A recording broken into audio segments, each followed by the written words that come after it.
Seltzer Kings. Podcasts. From athletic stuff like a full-court pickup game, swish, to athlete-ish stuff like a half-mile stroll. Get those steps in. Head to Sierra or Sierra.com for the brands you want at the prices that let you do it all. From athletic to athlete-ish, Sierra's got it. Is that the woman? That was my mistake. That's Black Cat 80. The woman in my room was Black Cat 70. Number trouble. So, do you have any pictures of the woman who was in your room? No. Anyone ever tell you look like a feisty young Barbara Eden? How did she know you'd be here? How old are you, Monica? I'm 11. You arranged this how? Instant messaging. But I didn't save any of the... Wow. All business. Deadly. Yeah, there she is, Black Cat 70. It's a shame she was so old. She seemed cool. So, you didn't get her name? Just Black Cat 70. What's that? Did she try and draw herself? It's a Chinese character. I know a couple guys taking Chinese. We could ask them. To start, was there anything in the bag? Just medications, pills. What are you taking pills for? You know. Life.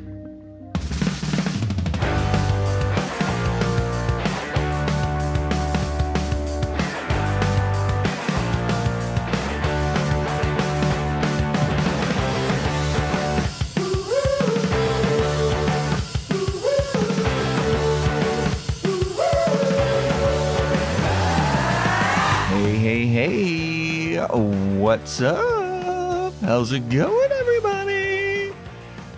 Welcome to another episode of Boys Watching Veronica Mars. We're just two boys watching every episode of Veronica Mars for the first time, giving our review, our reactions. We're your hosts. I am Joe Welke. I am Vance. And today we're talking about Season 3, Episode 17, titled Debasement Tapes. Directed by Dan Etheridge, written by John Enbaum.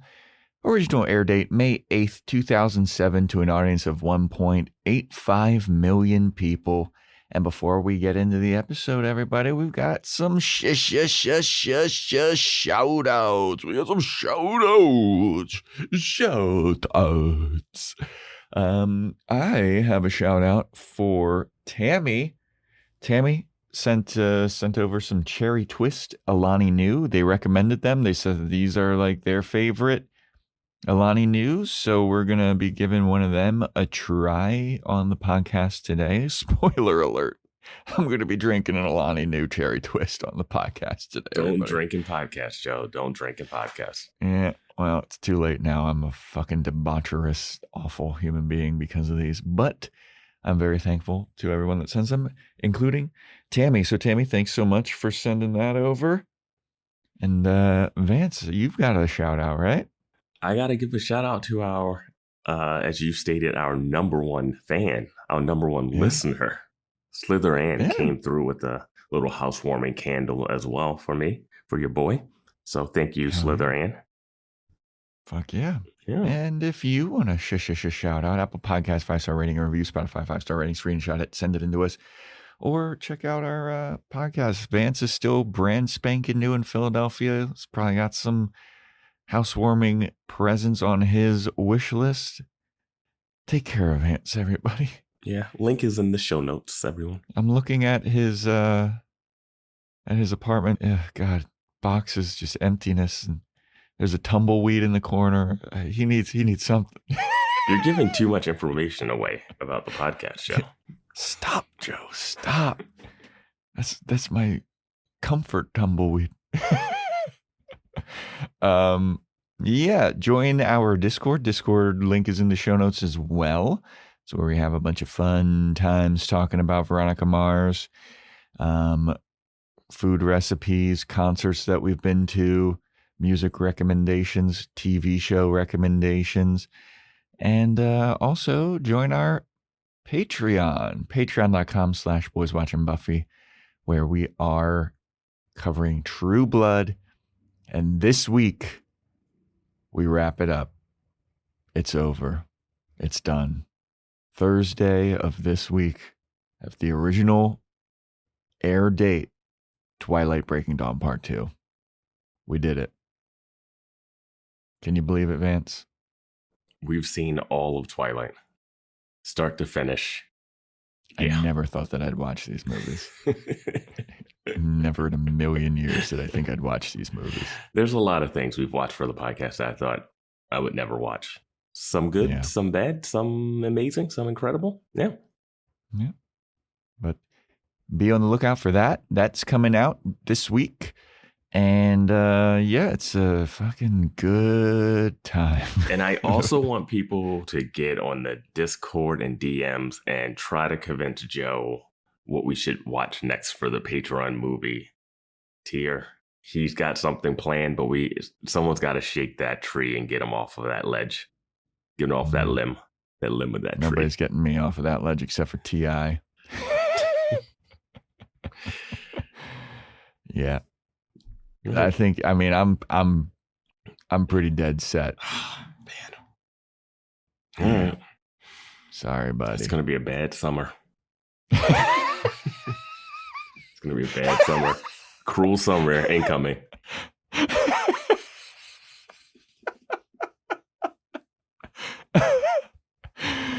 Yeah. But so also a little podcast announcement. Next week, it's Memorial Day weekend. Me and Vance have got big plans. We're gonna still be releasing a True Blood, but Veronica Mars, we're gonna take a little break. We're not gonna leave you empty-handed. We're gonna put something out next week. Give you a little taste of something. We're taking a spring break. Taking a little spring break. It's the official kickoff of summer. Usually they say Memorial Day weekend, so. We're gonna have some fun in the sun. So be on the lookout for that. And I think that's about it. All the stuff up top. How are you doing, Vance? Fine. I'm good. Good. All right. Debasement tapes. What did we predict for this bad boy? I got the cherry twist. Alani knew. I was gonna go with the cherry slush, but I'm going with the peachy keen today. Is that the monster one? Yep. That one's so good. I said that we will find tapes in the weird basement or something. And you said a webcam model situation, sex tape blackmail situation. Both are wrong. Yeah. I might give myself 5% because 0. Logan's thing. If I was being generous with my son. I'm gonna give you -5 for trying to be generous. Vance is in a mood today. This, we were worried about where these last 4 episodes were going. Uh-huh. I don't think they're going anywhere. I don't think there's some big final arc. I think it's just Monster of the Week.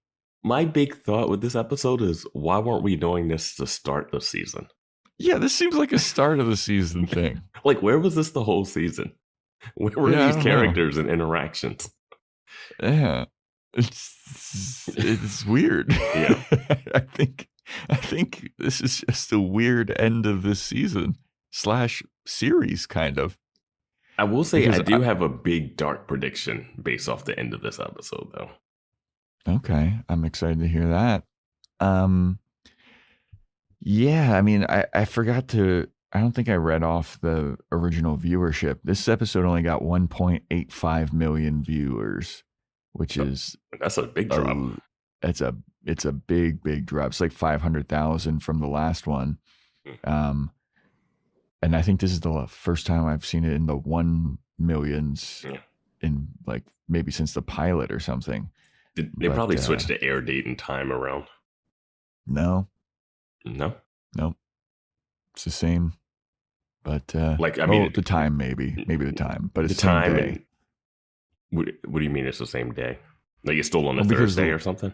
Yeah, last week's episode was May 1st and this one's May 8th. So okay, but yeah. All right, let's get into it. So Wallace and Veronica, they're watching movies for their film class, or Wallace is watching it for his film class or whatever. Why is he in a film studies class? I didn't even know that crossover. You gotta have that core competency classes, you know? He's a basketball playing mechanical engineer, film studies. Yeah. Okay. I feel like it's more realistic for him to be a basketball player in a film class. Yes. The mechanical engineering thing seems like that's... But if you're going to do mechanical engineering, I don't know a lot of engineers that also took film classes. Yeah, I don't either. Yeah. I took a film class, but I also double majored in communication and social psychology. So that bunch of bullshit. Yeah. You just... so wasted my parents' money. You were just going to school. That's all. Yeah. Veronica's asking Wallace, like, hey, did Piz say anything to you about, last episode? Did he say anything to you about how last episode ended? And Wallace is like, what, about how you guys made out and then you took off? And Veronica's like, I mean, yeah. And Wallace is like, what do you want from me? Like, you kissed him, you either gotta let him down easy or you gotta go all in, man. Like, why do you want this intel? Like, you don't even like this guy like that. And Veronica's like, yeah, you're right. I kind of regret kissing him. It was kind of a mistake. And then Keith comes home and he's in his sheriff's outfit and he's talking about how he's running for the sheriff thing, but he's running unopposed at the moment. So he looks like a shoo-in to be the next sheriff of Neptune. Oh, Keith, you idiot. You fool. There was no wood for him to knock on at that point. Special election. Unopposed. Yeah. Yep. So Piz and some other jerk off are at the radio station and they're getting quizzed about this. What's the band called? My Pretty Pony. My Pretty Pony. Yeah, My Pretty Pony. They're getting quizzed about My Pretty Pony because someone from the band My Pretty Pony is coming to Hearst College for a concert, and they're competing to be like who his guide is going to be at the campus, because some other guy got kicked out of the radio station or whatever. I don't know. But Piz wins. He gets comp tickets for this guy's show, and he runs into Veronica, and he's like, hey, Veronica, I can get you free tickets to the show if you want. And Veronica's being all coy with Piz, and it's a little awkward, and it's just like, oh, okay. Piz seems chill, though. Mm-hmm. Then Dick Casablancas and Logan, they're in class. Logan gets called to present. Every student is like giving like a business presentation for this economics class, and he isn't ready for it. And he's like, can I go Monday? And the teacher's like, ugh, of course you're not ready, Logan Eccles. You've barely been in class, you piece of shit. Sure, yeah. Get your business plan ready and you'll be presenting on Monday. No excuses, no ifs, ands, or buts. Logan kind of looks like, ooh. So that's the setup for the episode. So then we meet who this person from My Pretty Pony is. Because Piz is showing him around. And who is it? It's none other than Paul Rudd. Wild. Not that wild. Actually fitting. It fits. It fits with the Adam Sky tracking and characters and stuff. But was surprised to see him. Was surprised to see Paul Rudd in this. Yeah. I saw his name pop up in the opening credits. And I was like, oh shit, special guest star Paul Rudd. And then I had some other stuff spoiled with the opening credits of who's going to be in the episode. And I was like, oh yeah, baby, this is going to be a banger of an episode. So this Paul Rudd's character's name is Desmond Fellows. Desmond, yeah. And Piz is showing him around, and Desmond is just drinking heavily. Jeff Ratner's there at the hotel. They're staying at the Neptune Grand, and Jeff Ratner's waiting for a tip from Desmond. And Desmond's like, oh, I don't have any cash here. I'll sign a napkin. You can sell that on eBay and get $20. Then Desmond goes into his bedroom and there's some lady there in lingerie waiting for him, and Desmond's like, do I know who you are? And she's like, yeah, I'm Black Cat 70. And Desmond's like, and she's like, yeah, we've been communicating. You said surprise you when you're in town. And Desmond's like, oh, that was you? Oh, wow. You don't look like your pictures or whatever. And he kicks this lady out. This Total is not dickhead about it. This is not just some lady. This is Suzanne Cryer from Two Guys, a Girl, in a Pizza Place, Silicon Valley. She was in Seinfeld, and she played Roz's sister on Frasier. Oh, okay. Yeah. So she's there, gets the boot from Desmond. He's like, oof, he's telling Piz, like, oh, make sure to verify that they actually look like their pictures, because that lady's an old hag. And I was like, God damn, dude. And Piz is kind of looking at this guy now. He's like, ooh, this guy's kind of a dickhead. When the lady's leaving, she's also kind of like, this guy's a dickhead. And Desmond's like, hey, we're by the beach, right? We can go to the beach. Can we go to the beach? And Piz is like, yeah, but like, shouldn't you like practice for the show? You pump for the show? And he's like, oh, the show's off. Because what had happened with this My Pretty Pony band is Desmond's bandmate that he wrote all the songs with and who he performed with died. And Desmond performs with like backing tracks with that guy's vocals on them and instrumentals. And then he just like sings his parts. And someone stole the backing tracks. So Desmond's like, show's off now. We can't do the show without the backing tracks. Keynote, he goes to the bag, opens it. There's a blue robe in it only. Mm-hmm. And he thinks the lady took it. Yeah. And Piz looks like, I know just who to call. The Ghostbusters. Yeah. So then Veronica and Mac are getting lunch. And Mac is, she's getting food, but Veronica's like finding an analogy here of Mac not being able to decide what she wants for lunch, as like she can't decide between Bronson Pope and Max, the cheating guy. Mm-hmm. The guy. The study guide guy. Yeah. Study guide. Wink, wink. Mm-hmm. But Mac is like, you're one to talk. You're ping-ponging between Logan and Piz. And Veronica's like, what? Piz? No. Piz? Oh, I've just been leading this guy on for forever, and now I made out with him, and now I regret it. And then she gets a phone call from Piz. They're talking about lasagna and blah, blah, blah, and like food analogies and metaphors. And then they get the phone call, and she goes, oh, it's the eggplant, and it's Piz. And you can tell this is before we got to what the eggplant means in texting, because obviously that would be Logan. Oh, yeah. Absolutely. So when she said it was the eggplant and then it was Piz, I was like, you could tell this is from a time before. This is pre-emoji. Yeah. Well, we had primitive emojis. Yeah, but it didn't have a meaning. Eggplant had no meaning. Yeah, there's also no way to type an emoji eggplant. You would do if we're talking about Logan, it would be 8 == capital D. Okay. Anyway, so Veronica gets the call from Piz, and she picks up, and she immediately is like, look, Piz, we got to talk.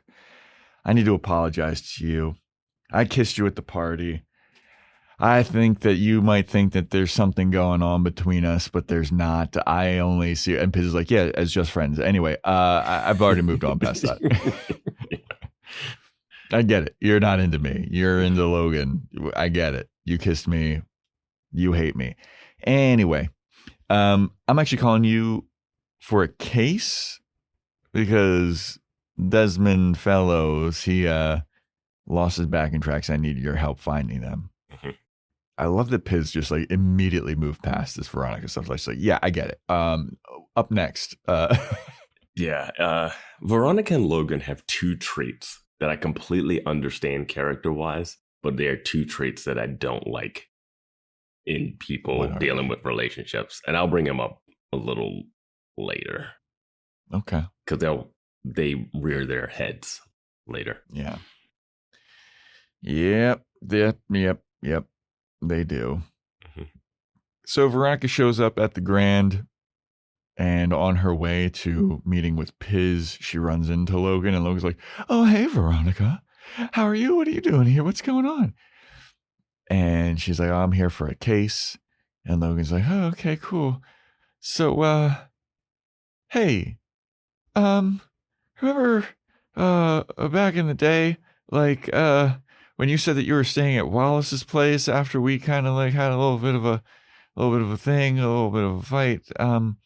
Well, I also know that Piz stays there. Did you and Piz, like, you know, when you got your head shaved, were you and Piz?" And Veronica's like, "Ew, no, Piz, absolutely not." And Logan's like, okay, cool.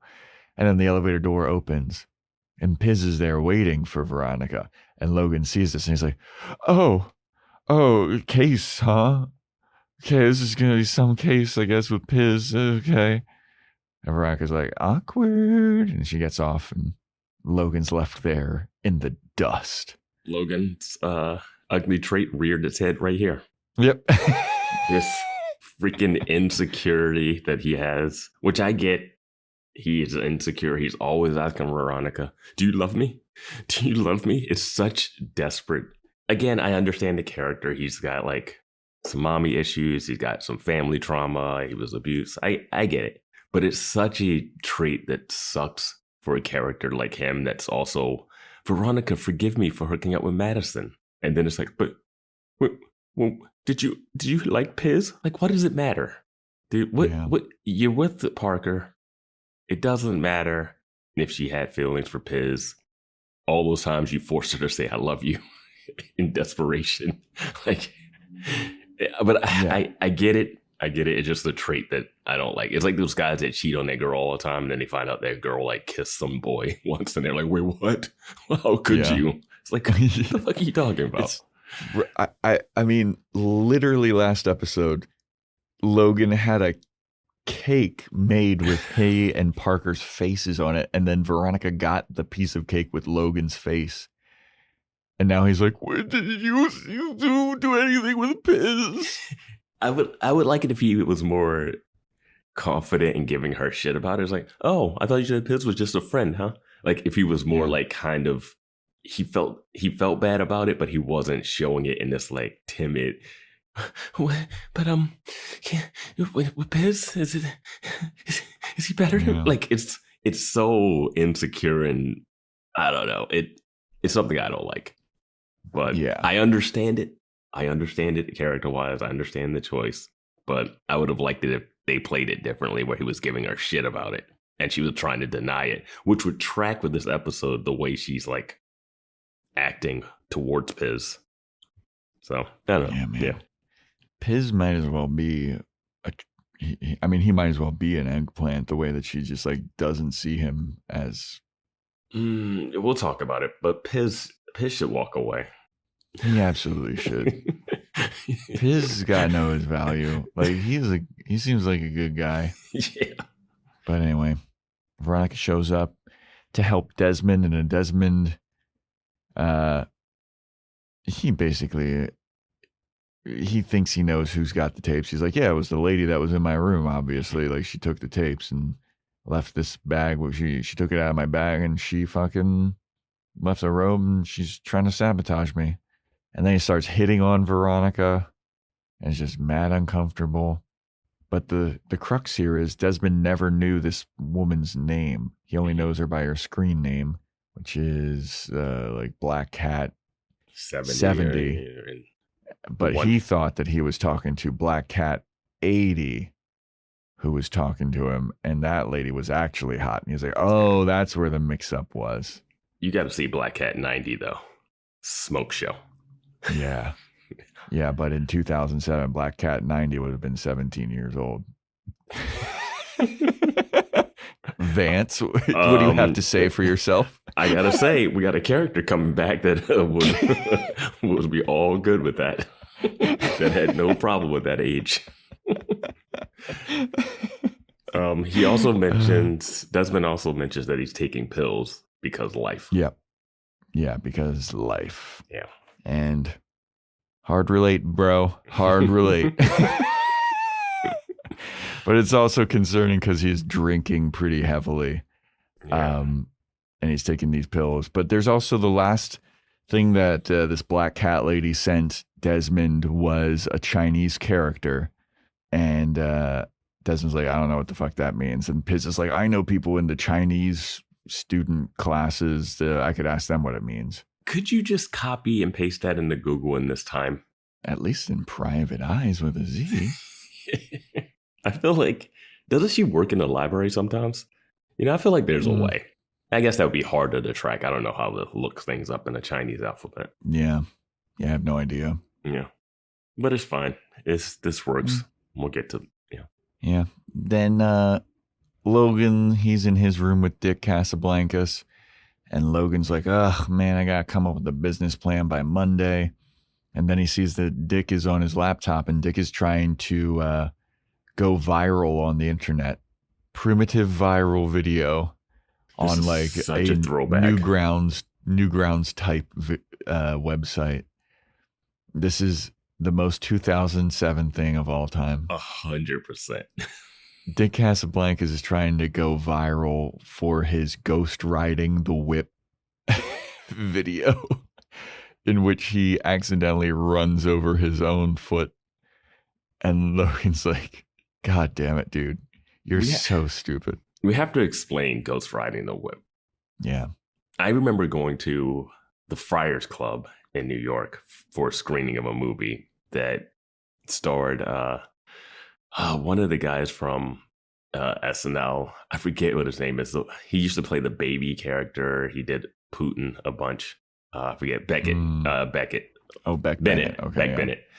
And I remember in that movie, he had a scene where he was watching himself ghost ride the whip, and it was doing something like this. But ghost riding the whip is when you get out of your car, it's still moving, and you're kind of dancing next to it while you're filming it. So the car's moving, and you're just with it. Very dangerous. And there's still a lot of those memes out when you see like people outside it. But normally it's someone driving a car and someone outside the passenger side, and they're filming them. But this is like you're on the driver's side walking alongside the car dancing, and the car's moving. And it was a thing. It was a short-lived thing. It really was, because so many cars got crashed and people got injured. Yeah, because it's a vehicle unmanned just like rolling down the street. You can't stop it once it gets full momentum. Yeah. People trying to hop back in it and falling off, and then the car just crashed. Yeah. A lot of dangerous things going on with ghost riding the whip. But yeah, I forgot about ghost riding the whip. Yeah. Did you ever do it? No. Yeah, me neither. Should we do it? Enjoy. That's all you, Should Joe. we do it 20 years later? That's all you, Joe. Let's try to bring it back. All right, join us on Discord, and you can see Joe's last video. That's why Veronica Mars is taking a little break next week. Joe's in the hospital from a horrific ghost riding the whip incident. Yeah, we pre-planned this. We know he's going to do it. I saw this happen. I was like, Joe's going to be injured next week. But Logan sees this, and he sees all the traffic that's going to this website. That's like, it's a website where you can vote on which video is like the top spot for the week, and that person wins $500. Like there's a prize. And Logan sees how many visitors are coming to this website, and he is now inspired for his business plan. Yeah, he sees the banner. It's like a selling weed banner, and he's like, idea. Yeah. So we then see Mac at the dining hall with Bronson Pope. I think she's in a room. They're back at the dorm room. Yeah, you're right. They just got done playing Ultimate Frisbee, though. Mm-hmm. and she gets a call from Logan Eccles. And Logan is asking Mac for help to, look over his business plan, and he needs her to create a website for him. Mm-hmm. And she's like, I'm on it, boss. So we go to Piz. He's hosting the Piz talk show. That's more like Jon Stewart meets Crossfire, if Jon Stewart actually liked Crossfire. And he's on the air with Desmond Fellows, and then a caller comes in, and Calls in. it's a girl. Huh? Calls in. Yeah, he said comes in. Yeah. Yeah. Oh, yeah. Caller calls in asking questions for Desmond. And I forget what she asked, but he immediately starts hitting on her. He's like, are you the girl in the food court right now, the redhead? And she's like, yeah. And he's like, why don't you show me them big, fat, juicy... And then Piz hangs up. He's like, okay, wow. Wow. Yeah. And the girl looks horrified. Mm-hmm. Second caller calls in. They're like, Desmond, you suck. You're only like, you're profiting off of your old music, My Pretty Pony, and the death of your co-band member. How do you live with yourself? And Desmond is like, it's pretty shitty. I agree with you. Next caller. Yeah, drugs and alcohol. Yeah. And the third caller calls in to say that Desmond is an anti-Semite. And then Desmond makes a Nazi pun. Yeah, they're Semites for the savior. And he goes, oh, you guys use the initials SS. Why do they call him anti-Semitic, or why are they for him? I forget what that part was. I forget why they don't like him. He says something like, I will not see you at the concert. And I was just like, Jesus Christ, dude. Yeah. But Piz is all shaking in his boots because this is not going how he wants to go. Piz has the best radio show, though. Like, he is early. Yeah, the Dean. He is early in, like, controversy on this thing. Like, someone's like, oh, my God, someone just got raped on this show, like, on air live. And then he had the Dean reopening the Dean, stuff. Yeah. He had Ed Nugent or whatever his name was. Oh, yeah. The Ted Nugent guy. His is must listen. His radio station is must listen. After they're done with the Piz, they watch the psychic show. Yep. So yeah. I called her Radio Girl. Her name is Trish. Yeah, she was the one from Wichita linebacker. If this even is the same lady. But I remember her name was Trish back then. But the segment's over. Desmond's like, all right, I'm going to go. And this radio lady, Trish, is just yelling at Piz as if any of this is like his fault. Because Trish is like, this is going to like really fuck up the concert. Like if the concert doesn't go on, like that's bad news. And Desmond's like, oh yeah, the concert's off. And then they're going to shut down the community center. Stosh Piznarski. If he doesn't play the Battle of the Bands, the community center's shut down. My dad's going to make it into a data center. I do love all those old movies that are like, big business is coming, real estate's buying up the community. And it's like, and then you fast forward and it's like, yeah, that happened. Yep. These guys were the bad guys in all the movies in the 80s and 90s. Yeah. And they just won. Yeah. But Trish is like, well, what do you mean the show's off? Piz, we need the show to be on. And Piz is like, Desmond lost the backing tracks for his show. So we're going to try and find them. Don't cancel the show. It's just like, what? The show's in jeopardy? But the show is my whole life. Just a little nitpick. If he travels at all to do these shows, which it seems like he does, he's got to have some person in charge of him besides a campus, somebody from the campus showing him around. I mean, it's also like, yeah, My Pretty Pony seems to be like a big band. It seems like you could just have someone send you. I don't know. I guess they're an MP3. They have iPods. I'm sure he has backups, but it seemed like he didn't. but whatever. They were all in that ratty little backpack that he had. We'll talk about these backpacks and what's in them because it is insanity. This little corduroy number. Dude, there's one of the best line readings I think this show has ever had coming up at the end of this episode. So we then go over to Keith in his sheriff's office, and who shows up? Leo D'Amato. Black Cat 90 lover himself. It's me, Leo D'Amato. I got a tip for you, Keith. Just noticed I was working security for the shoe store, and there's this guy. He's the stock guy was acting weird, so I think he's casing the joint. His name is Danny Boyd. And then Keith goes, Danny Boyd.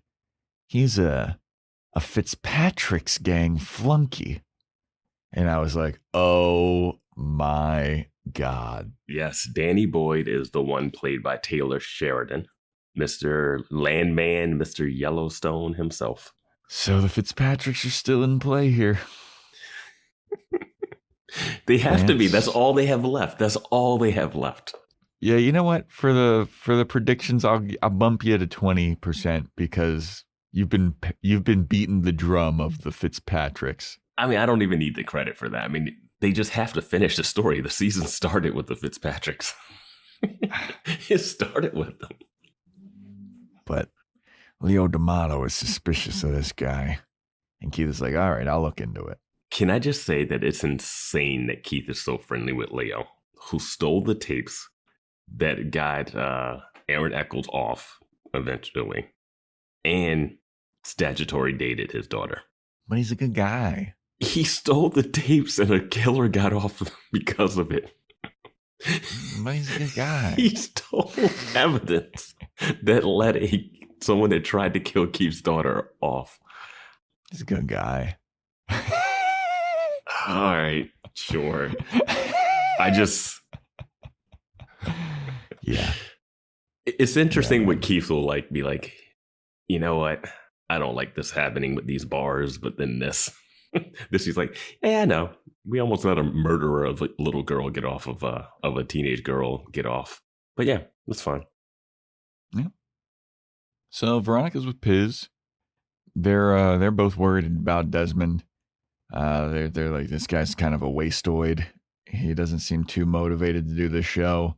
We gotta find those backing tapes. So they go to the Chinese class students and they ask them what the Chinese character means. And they're like, it could mean virtuous, I think. I'm looking at it. Could mean significant. And then the other guy goes, no. I think that it might actually mean, I'm looking at this. To me, it looks like grace. And as soon as he says grace, there's a woman at the chalkboard at the front of the classroom. And she turns around and she goes, whoa, what? Did somebody say my name? And it's the woman that was in the hotel room with Desmond. Yep. And this is so... I was wondering what they were getting at with the beginning of the scene when the kids were like, it's got to be this and or this. I was like, what are they doing? And I was like, oh, they're doing this setup for this little turnaround. Yep.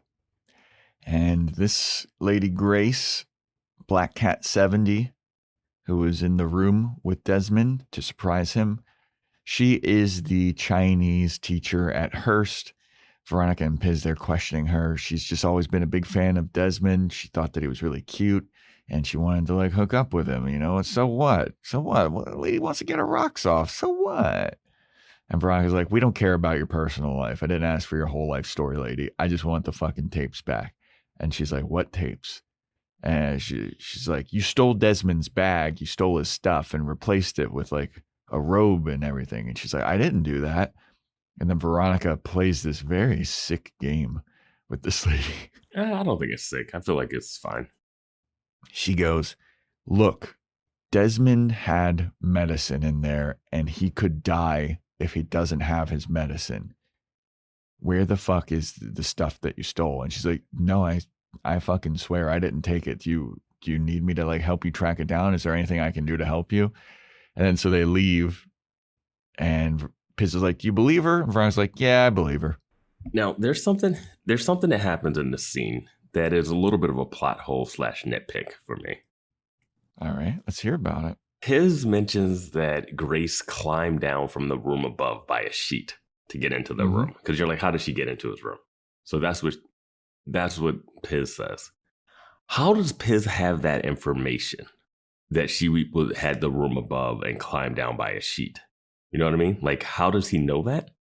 And two, if they know that, wouldn't it be easy to get the ID of whoever checked into the room above from the lady at the front Veronica desk? knows that front desk lady, yeah.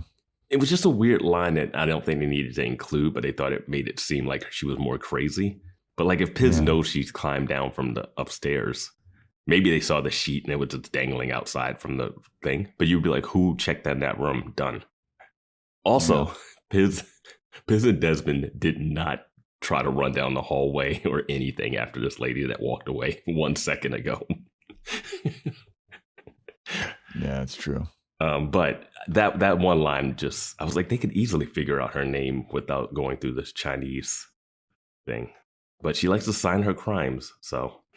Yeah, fair enough. Using a sheet to climb down like the side of a building, though, that's fucking wild and dangerous, dude. Not if they were on the second floor. Yeah, I don't know how high up they were, but it seemed like they were high up. I mean, it looked like he was in Logan's room. I don't know. Yeah. But so now Veronica, she suspects the Semites for the Savior, the guy that called in. She suspects they might be behind all this. Oh, it's nice that she was listening to that radio show. Yeah, everybody does. It's the Piz. How could you miss the Piz?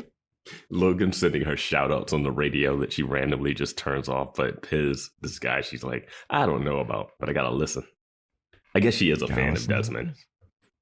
Yeah. We find out later. So Logan's working with Mac, and they're trying to get this website up and running, and Dick Casablancas is annoyingly chiming in and talking about how like the website needs to be all about asses. And it is about asses. Yeah, he knows what's on the pulse of the community in terms of ass. And Logan's like, hey, Dick, you're not being very helpful. Why don't you leave? And he's like, what? Why would I leave? I know the most about asses. I love asses. And then they're looking at him and they're like, this guy doesn't know shit about asses. And so he's like, all right, fine. So he leaves so that Mac and Logan can get down to business to defeat the Huns. I would have loved if this stuff would have been happening earlier in the season and Mac caught feelings for Logan. Like not hooked up with him or anything, but just like it's a guy that's attractive that is being nice and that she's around.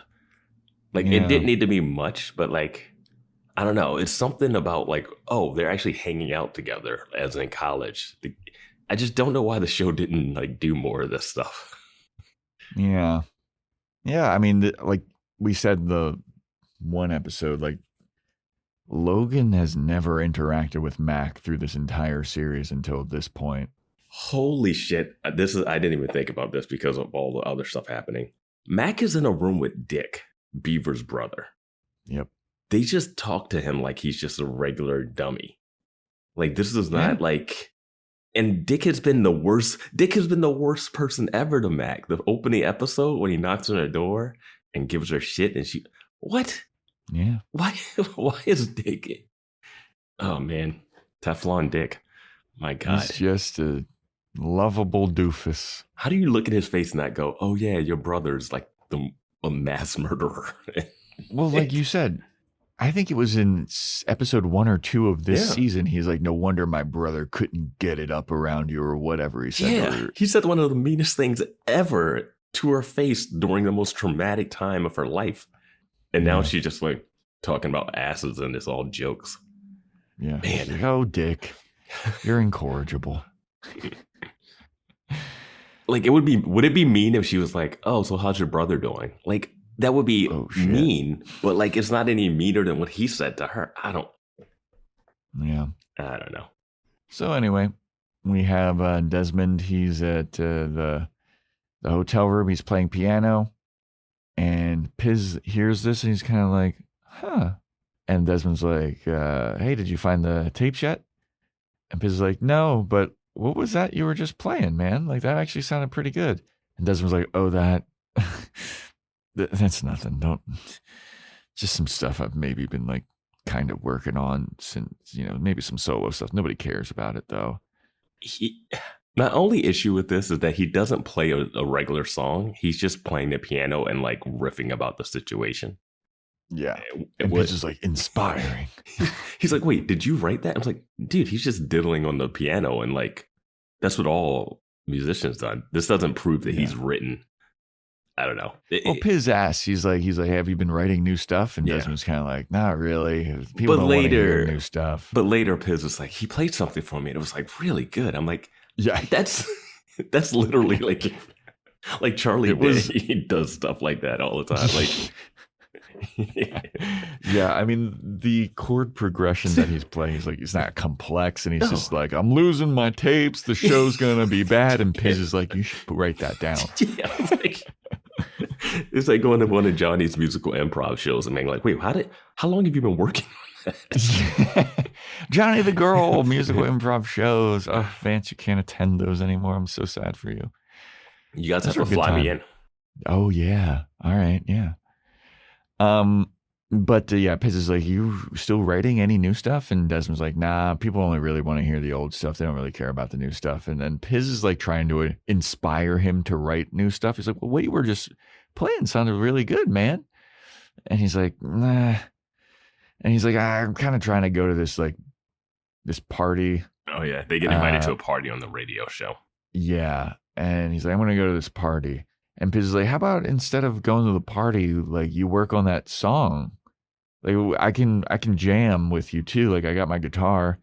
And Desmond's like, will we? The host of the Piz wants to jam with me? He's into it. He's into it. I was like, he seems into it. Don't go to this college party, you adult. He's got to get some college age poon though. You know, him and Leo trolling for 17-year-olds. Leo DeMar. They're 18 in college. I'm Desmond Fellows. This is Leo DeMar. But Piz is like, you stay right here. My home is like 15 minutes away. I'll go get my guitar. I'll come back. We'll jam. We'll work on that song. It'll be dope. Desmond's like, all right, fine. We now know that the college is 15 minutes away from the hotel. Yeah. So Piz leaves. And then Desmond's just kind of looking in his room, kind of lonely, forlorn, and he hears a news report about how he's going to be playing a concert. I love when the news report, the volume just goes up when people leave the room. But the report is like, yeah, former My Pretty Pony star Desmond Keller's in town, going to do a show. Hope he doesn't play any of that new stuff. Hope he only plays My Pretty Pony because that's all anybody wants to hear. He's famous for this. And then like they play a little snip from his old band. A really bad green screen music video, not like a live performance. And also they wouldn't even be playing the music because of like the right. It's that music video. But Desmond looks at this report like memories. He gets depressed. Those were the glory days with his awful wig in that music video too. Yeah. So Desmond decides to just go to the party. Mm-hmm. He's at the party and Dick Casablancas is there and he's basically asking him like, these chicks, you banged all these chicks, right? You banged Jennifer Aniston, right? How was that? Desmond's like, it was fun. It was good. What about he says, fucking Jennifer Love Hewitt? Yeah. He's like, yeah, that was fun. And he asks a third one. And no, Jennifer Love Hewitt is the third one. He says twice. Rose McGowan was the second one from Jawbreaker, movie we did on Patreon. Wasn't that the lady that showed up with Marilyn Manson? I believe so. She's also Weinstein. Oh shit, for real? Oh yeah. That's why she was like blacklisted for so long. Yeah. You're right. Mm-hmm. So Desmond's at that party. Piz returns to the empty hotel room with his guitar and he's all sad. If you like Piz's sad face, stay tuned because you're going to get a lot of it. This episode is brought to you by Redfin. You're listening to a podcast, which means you're probably multitasking. Maybe even scrolling home listings on Redfin. Saving homes without expecting to get them. But Redfin isn't just built for endless browsing. It's built to help you find and own a home. With agents who close twice as many deals, when you find the one, you've got a real shot at getting it. Get started at redfin.com. Own the dream. This episode is brought to you by Netflix. The Four Seasons is back for season 2, starring Tina Fey, Will Forte, Coleman Domingo, Marco Calvani, Carrie Kenny Silver, and Erica Henningsen. After a difficult year, your favorite group of friends continues their tradition of vacationing together, now with a baby in tow. From the Jersey Shore to upstate New York and Italy, their getaways are sure to take unexpected turns where comedy ensues. Watch The Four Seasons May 28th, only on Netflix. So Wallace and Veronica, they're at the dining hall, and Wallace is asking her, like, hey, how is it working with Piz? Is it awkward? And Veronica seems sad that Piz isn't devastated that she dumped him. And I was like, you are the worst character. And here's the Veronica bad trait. She's like, I don't know. I've hung out with Piz and he just seems like everything's the same. And Wallace, I love Wallace here. Wallace is the best person. Yeah. And he goes, oh, is it? Why? Because making out with you is supposed to be some life-changing experience. Mm-hmm. And it's just like, yeah, Veronica, what do you want? You want him when you feel like he doesn't. If she didn't even know he liked her until last episode. Wallace says, don't lead him on. And now she's just like, I don't know. He seems like he's just normal and not like falling over. He's not like trying to kill people like Logan to get back to me. It's like, oh, it's just the word. And she is a person that is like, negging is a bad thing to do to people to try to get them to like you. But it's the only thing that seems to work for Veronica. It explains the relationship. Like if Piz was like negging her or something, I think she'd be like, well, now I got to like try to win him over or something. She needs something besides him just being like, all right, I'll let you come to your own accord of this relationship. He's not pushing her. He's not pushing her away. He's just like, hey, he's chill. Yeah. He's too chill. He's very chill. But this is why I'm watching the scene. I'm like, why have we not had more Wallace Veronica moments? Why have they not been? I was like, this is the show I thought we were going to get this season. They're all in college together. Why even bring Mac to college if we're not going to use her? Well, I mean, I feel like it was an episode or two ago where we were like, I think Wallace should take a step back from this friendship with Veronica. I still wouldn't blame him. You're absolutely right when you brought that up. But yeah, he's definitely given her some shit about like, oh, so what do you want from him? Mm-hmm. Wallace is a good bro. Yeah. To everybody. He's a good bro to Piz because he's not like ratting out Piz to Veronica, and then he's giving Veronica some like shit about like, hey dude, you're treating this guy like shit. Like, what's the matter with you?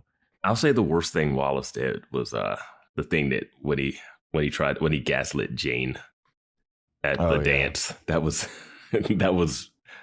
playerness. Yeah. That was just uncharacteristic for him. I think the comeback, it was weird. So anyway, we then have Mac and Logan again, and she's just like putting the finishing touches kind of on Logan's site, and she's like, yeah, this is a modular site. And Logan asks her a question. She's like, well, that's a little bit outside of the scope of my knowledge, but I know a guy that could probably be able to help. Let me call this guy Max. So Max is going to come and help with the website. Yeah, it's something about having to monetize the website, and Mac is talking about like how she's not like, that's not like her skill set or something. I think that's kind of what she's hinting towards, but it doesn't actually track, because last episode they brought up the whole purity test thing, and the whole point of the purity test was to make enough money to buy a car. So she absolutely knows how to. I guess she doesn't know how to do it with like ads and stuff. Maybe this was just straight up click and pay. But yeah, fair enough. So she calls Max to to help I her. gotta call. I know someone. I know somebody, guy that I want to ride his dick. So Piz shows up to the party that Desmond's at, and Desmond's kind of wasted at this point. And Desmond's like, hey, also, I have to say. This framing of the shot is hilarious. It really is. But one thing I have to say, which I haven't. We're getting a little fashion corner here? No. I haven't brought it up all episode, but Desmond is calling Piz by a bunch of different names. Mm-hmm. Yeah. He calls him Fez. He calls him like Puss at one point. And it's just a fun running joke. Mm-hmm. And I forget what he calls him here, but he like shouts at him from across the party, like, hey, what's up, Scuzz? He's like, dude, we're going to go skinny dipping. I'm glad that you're here. And so they all go to the beach. Desmond's talking to all these kids, and he's like, yeah, we're all going to go skinny dipping. It's going to be great. It's going to be so transformative and awesome. So Desmond takes off all of his clothes, runs into the water. Nobody else follows him. They all just kind of are laughing at him. Mm-hmm. One girl, it seems like, takes off her top, but she doesn't go into the water. His is just standing there, just looking sad. Just so sad. Yeah. He's very disappointed in his hero. Mm-hmm. And then Sax is there. Mm-hmm. Sax shows up and he shines his big police flashlight at Desmond in the water. And all the kids run away. Desmond gets arrested. So now Desmond's in jail. Mm-hmm. And he's debating with Keith about if the Beatles are a good rock band. And Keith is like, the Beatles are amazing. They're classic. How can you deny the Beatles? Hey, Jude, Yellow Submarine. And Desmond's like, they suck, bro. I never even heard of the Beatles. And Keith is just like, what? Desmond's just trolling Keith so hard. Because Piz shows up and he's like, yeah, a lot of his inspiration was from the Beatles. And then Desmond's like, oh, you mean the Beatles with an A? I thought you meant with like an E. And he was making fun of Keith about a fictional sheriff. And Keith's like, no, he was a marshal. And it's just so silly bits and stuff. Yeah. That is capped off with a bourbon-soaked cherry on top when Veronica says, come on, Dad, let him go. Let it be. Yeah. And I was like, ugh. Yeah. And I was also thinking, you're going to hold this guy overnight for streaking? Or for skinny dipping? What are you guys doing? Just let him go. In a drunk tank, I guess. I'm surprised the cops were even there. Yeah, fair enough. I mean, it didn't even seem like Sax was pulling up. It seemed like he was just there. He was parked and had the light on the car. Yeah, he was ready for it. Yeah. Well, I mean, he was at skinny dip point, you know. They're utilizing the beach, though. They are. It's later in the year. It's later in the year. Wrong. I have been proven wrong. Yep. Man enough to admit it. So now Max is there with Mac and Logan, and Max knows how to make $1 from websites, and so that's what he's there to do. Mm-hmm. That's basically that scene. Well, they have an argument over cynicism versus idealism, which is their way of flirting. And Logan says, we should film this. Some nerd would be into this sexual tension. This nerd on nerd action. And Max says the point of the internet is to make money off stupid people. Can't really argue with that. Yep. Anyway, subscribe to our Patreon.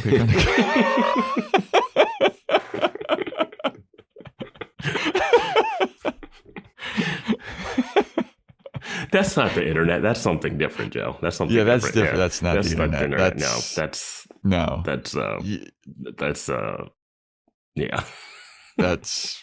That's friendship. Yeah. Cut this part out. Oh man. Anyway. So then Veronica and Piz, they show up to the Semites for the Savior meeting, and they want to know how they think they're going to cancel the Desmond Fellows show. And they're like, yeah, let's they're like, yeah, well, we wrote a petition and we wrote strongly worded letters to the radio station. And Veronica's like, no. I'm talking about a little bit more extreme measures. I'm happy this scene didn't last longer because this is exactly how they met Bronson. Yep. It was the exact same thing. You talk about your recycled plot lines. This is the same. It's the same Bronson Pope thing. Hey, what are we going to do to get these animals out? What are we going to do to stop Desmond's concert? Well, I mean, it literally, when they met Bronson, it was to stop a concert as well. It was the Ed Nugent concert or whatever. No, it's like exactly the same thing. They just filmed, she's facing right instead of left. That's it. But in this meeting, they see that Jeff Ratner is there. And Veronica's like, Ratner. My old nemesis who never did anything wrong. He never did anything wrong. He never did anything wrong. I'm sorry. Ratner did not do anything wrong by finding a test and being like, I think this is her test and she cheated, which was planted evidence. Mm-hmm. Veronica, you have fallen for planted evidence yourself. Ratner just ratted you out and you didn't recognize him ever. And he served food to you and Logan multiple times. Yep. Yet if she walks into someone's place, she can notice a picture on a wall and be like, hey, that's your son. Hey, that's that lady. Hey, that's that. Who's Ratner? I don't know. Yeah. I've only seen you 100 million times. Yeah, I'm in your fucking room every day. Ratner gets I hope he's not a murderer or something by the end of this show, because that's my track record. But she sees him and she's like, of course Ratner's here. That piece of shit. She goes over. She's like, so where did you steal Desmond's tapes? Where's his backing tapes? And Ratner's like, I don't know what the fuck you're talking about. And Veronica's like, Desmond Fellows. He had a bag with him. You're the only person that had access to his bag. His tapes and medicine have gone missing, and all that's been left in his bag was a blue robe. The medicine's not missing. He's not actually missing any medicine. I don't think. Or he might be, but it's not like it's not the thing. It's not the thing that Veronica brought up with the lady. She was throwing that as a test. But Jeff goes, idiot. Couldn't have been me. The Neptune Grand Hotel, our robes are white. If it was a blue robe, it wasn't me. And Veronica's like, oh, sorry, Jeff. She apologizes to Jeff, and Jeff Ratner does something that I actually appreciated. He says, I don't accept your apology. Yep. Baller move by Jeff Ratner there. I honestly respect that. And she was like, and she says something snarky back, like, well, I guess I'll just go on living my life or something like that. But yeah, I appreciated Ratner. I appreciated Veronica swallowing her pride and finally apologizing, even though she got this guy booted to the night shift and did not feel any sympathy for that. But yeah, she reluctantly apologized and he didn't accept it, which you are allowed to do. Yeah. I feel like it's a rare thing because, everybody's like, you just accept it and move on. And you're like, even if you don't want to interact with that person, like, you whatever, you don't need to have that weight on you. I love that Jeff is like, no, I'm not giving you the satisfaction of accepting this apology. Fuck you. If this was season 2, she might have started dating Ratner because that's what she did with Logan the first 2 seasons. She accused him of every crime immediately. You know what? That's true. That is true. Someone stole that kid's lunch money. Logan, where were you? Yeah. Yeah, where were you during 2:30 after school at the flagpole? And Logan's like, I was banging Kendall Casablancas. She's like, la la la la la la la la la la. As long as it's not Madison. Yeah. So then Veronica and Piz, they go back to the Neptune Grand and they go to Desmond's room and they open the bag. Veronica's, let me see this bag. So they pull out the robe and then Veronica notices that there's like an identification card in the bag, which Veronica and all of her keen private investigating never noticed until this point. Wichita linebacker. They were able to track down the person based off of a kernel of popcorn coming out of a backpack. This episode, there's an address and a bag. Yep. Oh, man. You gotta accuse Jeff Ratner first, though.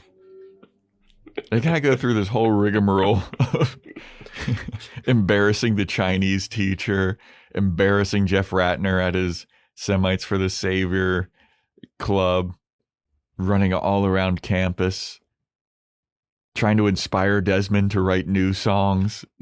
This is the part where if I'm Veronica, once I find that address, I'm done. I'm not a part of the tracking this down anymore. Yep. I would be like, okay, your bag is at this person's place because he's got the concert in 4 hours or something. And they're like, don't worry, we're going to get the stuff and come back. And I'm like, no, you and Piz go to this address and get it. I'm out. Also, I don't need Desmond to do the rest paying Veronica? No, She's doing this pro bono? Sometimes she just does a pro bono. Sometimes she charges. What was the last episode's case? What did we do? What did we do last episode? It was the graffiti. Racist. Oh, she was getting. Oh my god, that one. That's why I forgot about it. The terrorist one. Oh man. Yeah, I guess she was getting paid for that one, but this one, no. Yeah, this is a favor for Piz, who she does owe Piz because she kissed him and doesn't have real feelings for him. Well, I don't know. Well, we don't know. I don't know. Veronica's just lonely. I don't know. I'm going to say something at the end of this episode. No, don't, Joe. Don't, Joe. Don't say it. No. Don't say it.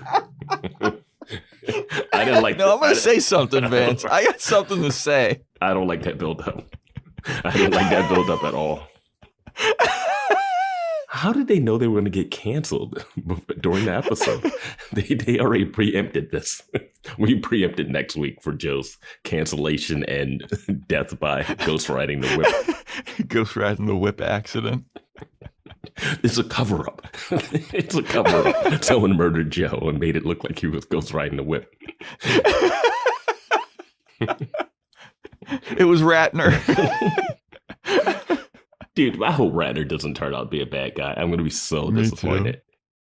I'm just going to put a Post-it note on my fucking car that I've been ghost riding that said, "Goodbye, cruel world." A Post-it note? I'm sure that won't blow away. Yeah. Check out Romy and Michelle's high school reunion on our Patreon. Oh, yeah. And check out Clueless with Paul Rudd. Clueless with Paul Rudd on our Patreon. Yeah, there you go. Got a lot of movies there. A lot of movies. Got a lot of movies. And if you don't want to sign up for the whole thing, you can just buy them individually for $3. Yep. Anywho. So Veronica and Piz, they travel to this guy's house who actually, there was a bag switch. Yeah. Desmond and this other guy, Danny Cleaver or whatever, they have the same bag. Yeah, they say his name specifically, and I'm not sure if this was a writer's room inside joke, if it's someone that worked on the show, but they were like, Danny Cleaver. And I was like, should I know that? I guess not. But they make the swap back. They exchange the bags, and Veronica and Piz are driving back, and Piz is digging through. Whoa, you're skipping over one of the best line deliveries in the episode. Dude, so they go up to this house, knock on the door. Danny Cleaver answers, just an adult guy, and they were like, "Hey, why'd you take the tapes?" He's like, "What are you talking about? The bag that was switched, yada yada." And he said this: Did you happen to notice that your backpack was full of tapes? I've been kind of hungover. My bags are still in the car. And they're like, "Wait, what?" And that's it. That's his whole scene. Yep. He's been kind of hungover. It's been like a day and a half. Mm-hmm. And he doesn't go, "They're still in the car, let me go get them." He's just like, "They're in the car." And it looks like he goes back into his house. Yeah, I was going to say, it looks like he closes the door on him. Just go get them. I'm going through some shit. It was like the show was like, yeah, we're done. Yeah. So they get the bag. They're driving back. Piz is digging through the bag. I know what I wanted to say. Why does his bag only have a blue robe in it? It was the only thing in his whole backpack. It's hungover, man. Haven't you been hungover in a robe before? Not in a robe. His robe's in the backpack. I guess, yeah, you know what? That's fair. All right. Yeah. It's an interesting only robe backpack. I need to know more about this Danny Cleaver guy. I'm sorry. They introduced so much about this guy. Like, he doesn't notice what's in his bags. He somehow drove home, but he's hungover. Yeah, that's true. You have to be, I don't know. It's so much. You don't want to know the darkness of Danny Cleaver, Vance. That's the dark arc of Veronica Mars that we are not getting. How many girls does he have in the walls of his place? That's what I need to know. Oh my god, this is that so girl's suspicious. still in the wall. It's so suspicious. I was hungover. I haven't checked the bags. All right. You know what's crazy too? Now that Sheriff Lamb is dead, that girl doesn't have anybody that cares that she's in the wall. Not Veronica. Sheriff Lamb was seemingly the only person who cared that girl was in the wall. He stopped caring a long time ago. I can't believe that thread. I would rather them tie that thread up than to tie up the Fitzpatrick thread. I was gonna say you have so much faith in like them tying up this Fitzpatrick story, but Sheriff Lamb like stayed outside of that guy's place to like monitor him and gave him a whole speech about like, I know guys like you, like a little bit of history hinted at with Sheriff Lamb. That episode introduced me to that song Run by Air or Air by Run that I like. It's so dark and weird. I can't believe they never like followed up with that. No. Meg died. Who cares about that whole family now? And the dad was supporting Lucky, who was Tim Foyle this season. Like, what? Yeah. And Sheriff Lamb was just like, all right, hey, he's free to go. The guy who locked his daughter in the walls that I don't really like bailed him out. I'm like, you don't see anything suspicious about that, Sheriff Lamb? Are you not watching the show that you're part of? Nope, not anymore. He's watching daisies getting pushed up. Oh, man. This is Dawn Lamb. Yeah, I just can't believe they still have that girl trapped in the... Maybe she'll just age out of the wall. Yeah, she gets too big for the wall. Yeah. like Meg's sister. You graduate to being shackled into the basement. This show. Like Lafayette and True Blood. There you go. There's a little hint for you. Patreon.com/Boys Watching Buffy True Blood. Anyway, so yeah, Veronica and what's his face? What's his name? Piz? Yeah, Piz. They're exchanging stories about how much My Pretty Pony meant to them. And Piz starts digging around in Desmond's backpack and he finds the backing tracks. He finds the pill bottles. He also finds a CD titled New Crap.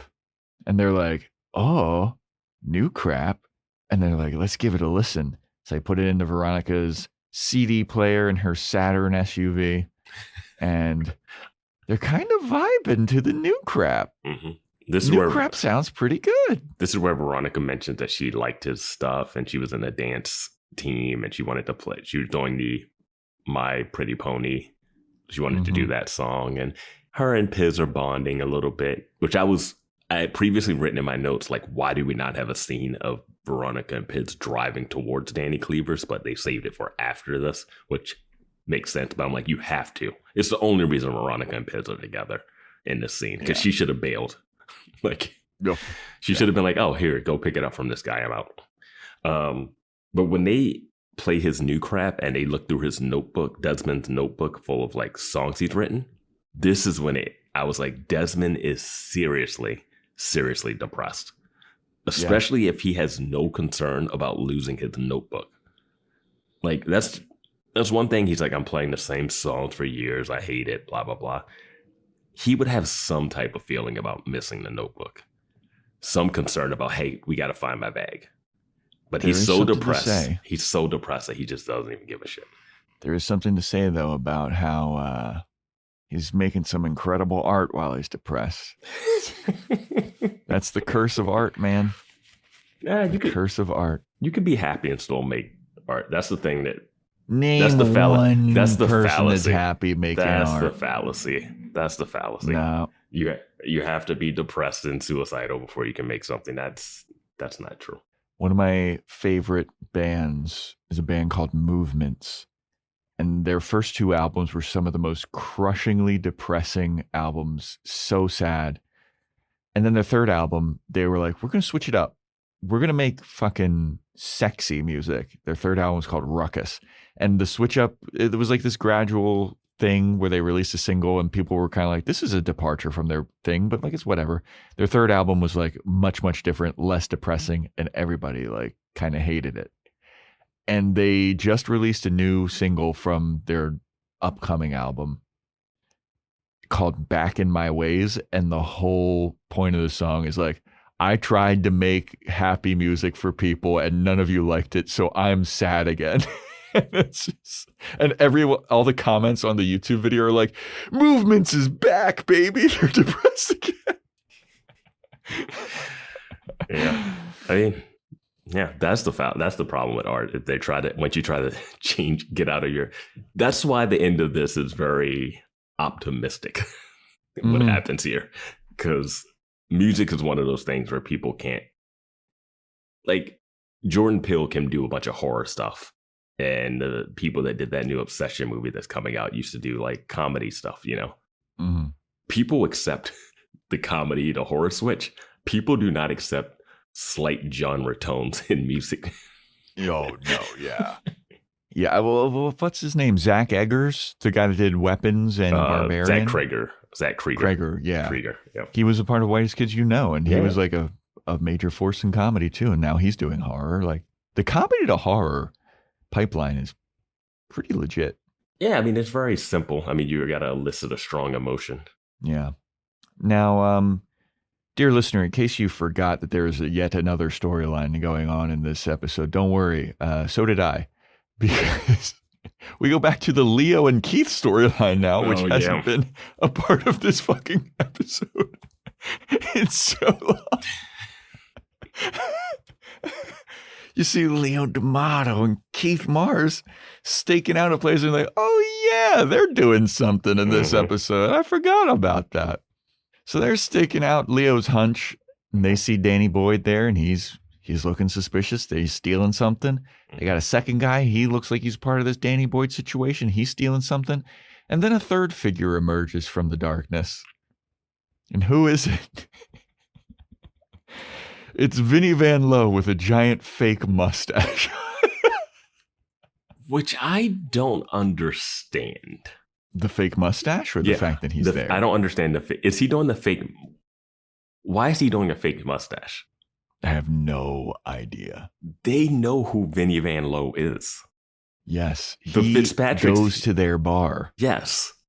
And none of the rest of them are wearing masks, so they don't care about cameras. So why would he wear a fake mustache? To dupe them. I feel like they don't have faith that people watching the show watch the show. Because why is he in a fake mustache? Yeah, I don't know. Just for comedic effect. That's Vinnie Van Lowe, man. All right. So Keith sees this and he's got his big old camera and he's like, is that fucking Vinnie Van Lowe? And then he calls Sax. He's like, hey, there's a robbery in progress. And you see Vinnie Van Lowe, Danny Boyd and his associate, go into the like shipment container where they're stealing the stuff from. Vinny takes a step back, locks them into the shipment container, and then he whips out a phone and makes a call. They say that's the store, they're robbing Sports House, but it looks like it's a shipment container for sure. Yeah. Yeah. So then Vinny makes a phone call, and I think Sax. Vinny makes a phone call. You think he's calling Keith, but he calls the police station Sax, and come back, and then Sax calls. You're right. And then Sax calls and say, "Hey, Chief, we got another call about a robbery where you are. You're right there, aren't you?" Because Keith had just called in for backup. And Keith is like, "Huh." So Keith goes over to Vinnie Van Lowe and he's like, "Vinny, what are you doing here?"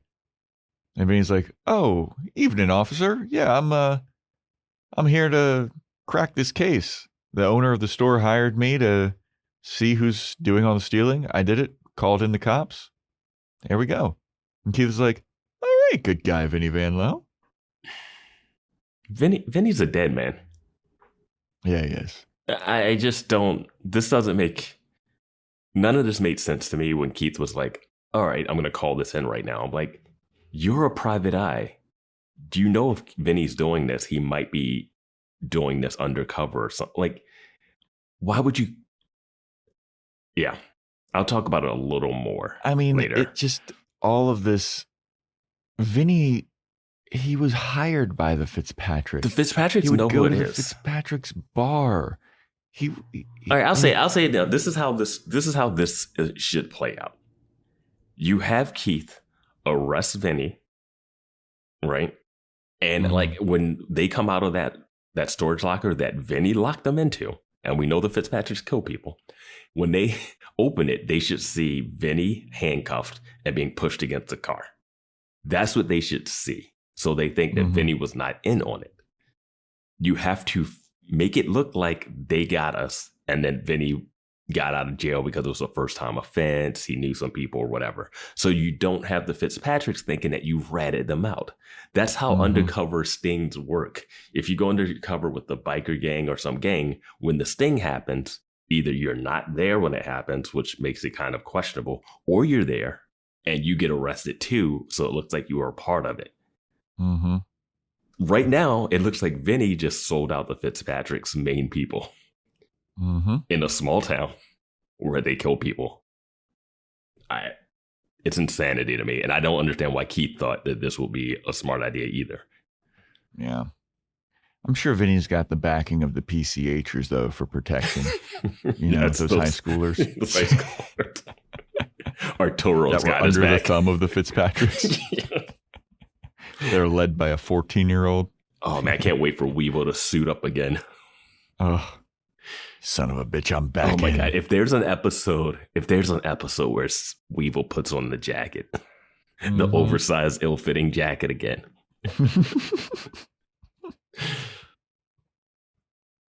So we then go to Desmond. He's getting ready for the concert. Trish gets a call from Piz, and Piz is like, hey, hate to break it to you, we're not going to make it in time. We're going to be super late. We're stuck in traffic. Put Desmond on the phone. Piz is like, hey, man, sorry, man, we're not going to be able to get you in time. We've got the tapes. We got all your bag and everything, but like, we're not going to be able to make it in time. Why don't you, maybe you should try and play some of that new shit, though. Like, you said that you've been working on some new shit. Did you ever finish any of it? And Desmond's like, yeah, I guess. And Piz is like, maybe give some of that a go. And then the camera pans out on Piz and Veronica, who are parked just outside. They're all, I knew it was a trick. Yeah. This is just inspiration. This is forcing Desmond to play some of that new shit. Yeah, you know, that piano song that he was playing in the room that he does not have any piano. It's just him and a guitar. Like he doesn't, this thing that you're listening to on the CD, he does not have access to play in this venue. Yep. You can play it acoustically, you know. Yeah, but this is Desmond Fellows Unplugged. Yes. It's his what is it, Tiny Desk concert? Yeah, his Tiny Desk concert. NPR.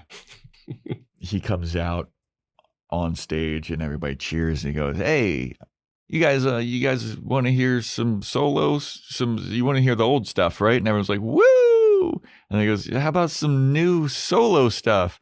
And everyone's like, yeah. Yes. He's like, well, we're going to play some of the new solo stuff now. And everyone's like, all right. You promise you're going to play some of that old stuff later, though? You got to play at least one or two songs. It's just what people come for. You can play new stuff, but you got to mix in the hits. I just don't understand how he can't, he physically can't play them without the backing tracks. Yeah, I mean, I don't perform music, so I don't know. I think you could. But he starts playing the new shit, and people are vibing with it. People are digging it. Veronica and Piz are like literally in the concert at this point, like at the bar. Where are the cameras? The news did a whole report on this. Yeah. But they're standing at the bar, they're vibing with the new stuff, and then Veronica starts holding Piz's hand. She calls him a good guy. Mm-hmm. And I was like, fuck you, Veronica. I didn't. I'm a little torn there too, because they had a whole good guy, bad guy thing that they talked about over lasagna and the buffet. And it's just, I gotta give the actor Piz credit for the shot where he realizes she's holding his hand and he wants to smile, but he doesn't. That felt so real. Like he's like trying to hold back, like I wanted this, but I didn't, like trying to play it cool. And that's what he's been doing this whole time. He even admitted it in the car ride that, oh, he's just been playing cool and this is awkward and whatever. He almost didn't call you because I didn't know, But when she holds his hand and calls him a good guy, I was like, I don't know.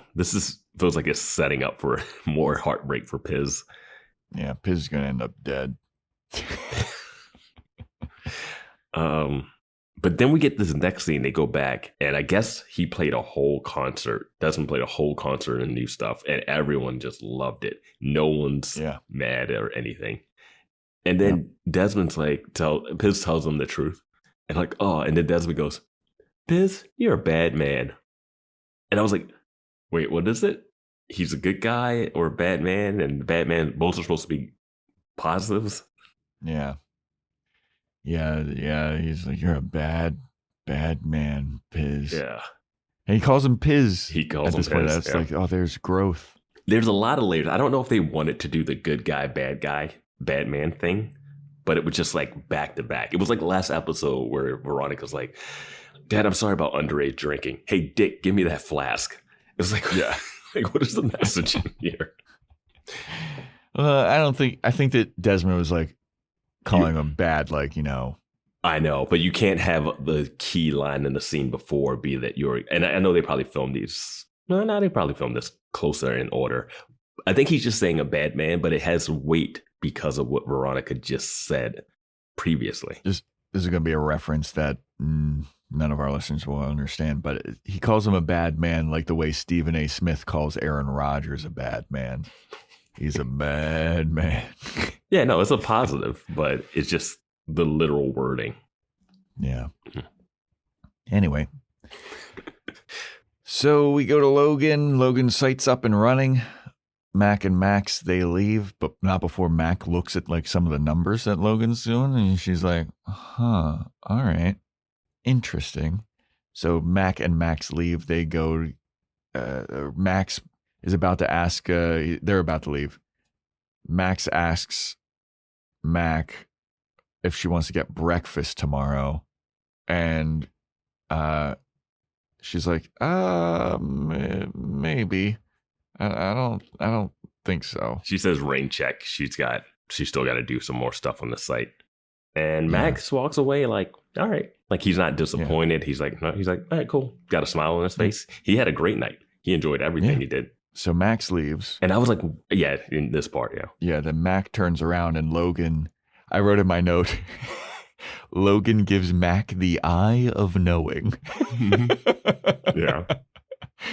And he's smirking at her. And I was like, where's this been all season? Mm-hmm. I do think we skipped over, or did we skip over the part where Logan's asking Mac about Piz and them in the room? That happened already? No, that hasn't happened yet. That's the next morning. Oh, okay.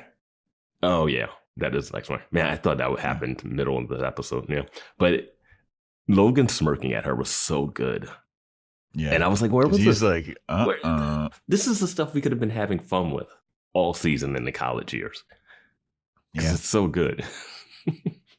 I gotta say, too, Logan looks pretty fucking jacked in this scene, too, where he's like leaned back and his arms are up. His arms look huge. That's the most Joe thing ever. Yeah, man. I've been pretty harsh on Logan. I gotta compliment him when I can. Yeah, his arms look big. Anyway, well, you didn't talk about how jacked Mac looked. Mac looked after playing Ultimate Frisbee. How she looked like she can dominate the Frisbee course. Yeah, Mac didn't dominate. That Ultimate Frisbee game ultimately ruined her relationship. She doesn't like being outside, Joe. She hates it. She fucking hates it. She'd prefer being locked in the hotel where her trauma happened with the two people that the sons of the two people causing the most trauma in the city. Yep. So anyway, we have the Chinese teacher, Grace. She comes backstage to compliment Desmond. Like, hey, I really like that new shit. And he's like, hey, you want to get out of here, get a drink or something? Leave all these little fucking teeny boppers behind? Growth for Desmond. I wrote in my note, oh no, a happy ending.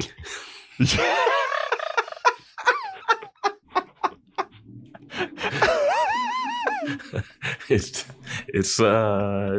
very rare and scary. Yeah, I mean, Desmond, he's growing up. He's got the new shit. He's asking out an age-appropriate lady. Yeah, and she's grinning ear to ear. I like that she came in and was like, "Hey, she stole a fan." Mm-hmm. Yeah, I mean, nothing to happen with this relationship probably, but at least he's not going to a college party. Yep. So now we have the scene that you were talking about earlier, where Mac is happy. She's finishing up the website. She thinks it's going to be good. Logan's like, hey, so Mac, now that the website's all done, let's talk about this. So like, what's going on between Veronica and Piz? You know, what's that all about? Is that like, are they like a thing? Is that what's going on between them? Are they like an item? Ooh. And Mac goes, look, I don't want to talk about Veronica's love life. Yeah. And Logan's like, touche. Okay, fair enough. Yeah, sure. Yeah. She's like, shut up. The Grade My Ass website is ready.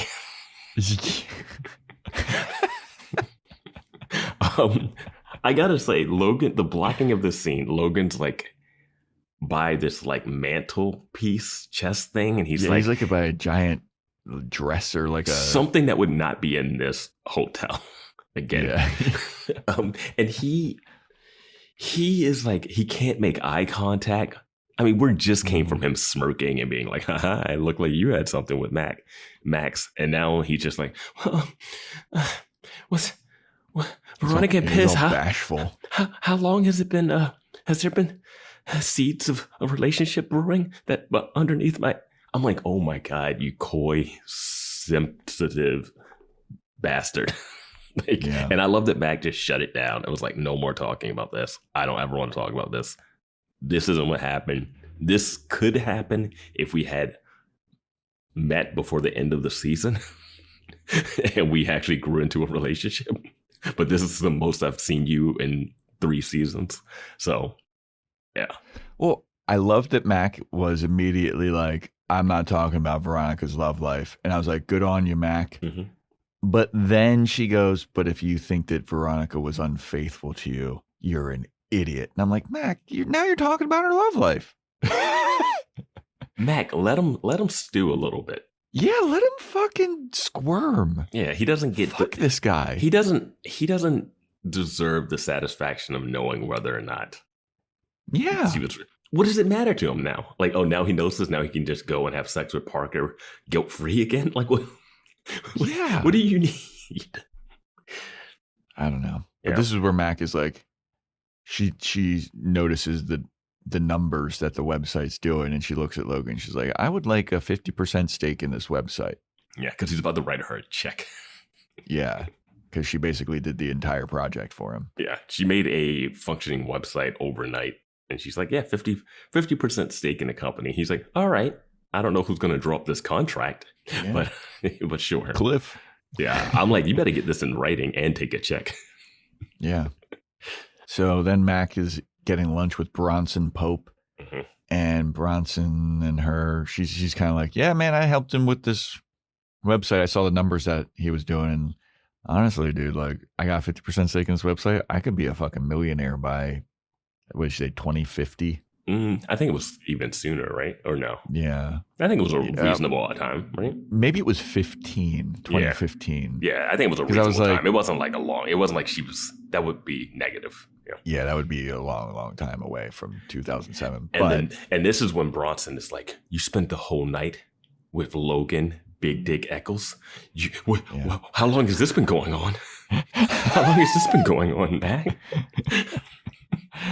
I think it's more like Bronson looks disappointed in her for valuing money. I think he just is like, yeah, all right, whatever. I don't care. Yeah. But then Mac looks at Bronson. He's like, Bronson, look, bro, this is going to sound crazy coming from me, but we got to break up. I am not outdoorsy like you. I don't give a shit about the stuff you give a shit about. I get that you're hot and a nice guy, but fucking, I can't do this. I can't play ultimate frisbee like that, dude. Like, I don't want to do it. So she never mentions the sports stuff, but they do harp on that he's a nice guy. Yep. And the show has this weird thing where it's kind of saying Veronica's going to finish last. But Veronica's now going with the nice guy. But then Mac is like, I got to leave the nice guy to go with the bad guy. I don't know what message they're trying to send based off of the interactions we've had with quote unquote bad guys in this show. Yeah. Yeah, I have no idea. And again, I brought up this. We were worried about this, that they were teasing her to be with Max after the end of last episode, when she seemed to be very happy with Bronson. And they keep replaying in the recaps that scene where Mac is like, "You're so nice, and I like it," and Bronson's like, "I want to take good care of you," and she's like, "Thank you." And then they do two negatives, which are, he had us hiking, he had us playing ultimate frisbee. Relationship over, right? Like the scavenger hunt was a lot of active stuff too. Anyway, I'm going to commend the show for having this breakup just be normal. Yeah. At this point, I have to commend the show for like the normalcy of this breakup as opposed to it being some crazy Bronson secret. He's a Nazi. Like, I don't know. They could have done anything. Yeah. Fucking Mac wakes up with a horse head in her bed now. Yeah.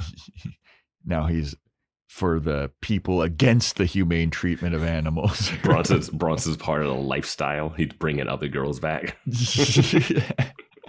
So, yeah, I don't know. But yeah, she dumps Bronson. So then we have Logan in class. He's doing his presentation about his ass website. And he's like, yeah, we got this ass website. It's doing numbers. Who doesn't love asses? Teenage dudes love asses. Got a picture of Dick Casablancas like wasted on his PowerPoint or whatever. He's like, well, look at this simple male mind. What is this guy like? He likes asses. And Dick's in class like, fuck yeah, I do. And then the teacher's like, all right, that's enough, Mr. Eccles. And Logan's like, but I made a whole slideshow. I have a whole business plan. I have a whole business proposal. And the economics teacher's like, I said that's enough. And Logan's like, but I worked so hard on this ass website. I mean, this is early college humor. This would blow up. Yeah, absolutely. This is like the chive. Mm-hmm. Yeah. That's what that website was all about, like funny memes and then titties. I do think this is very funny that you can tell what time this was made just by the two ass shots that we see. Oh my God, you're absolutely right. Talk about flat. Yeah.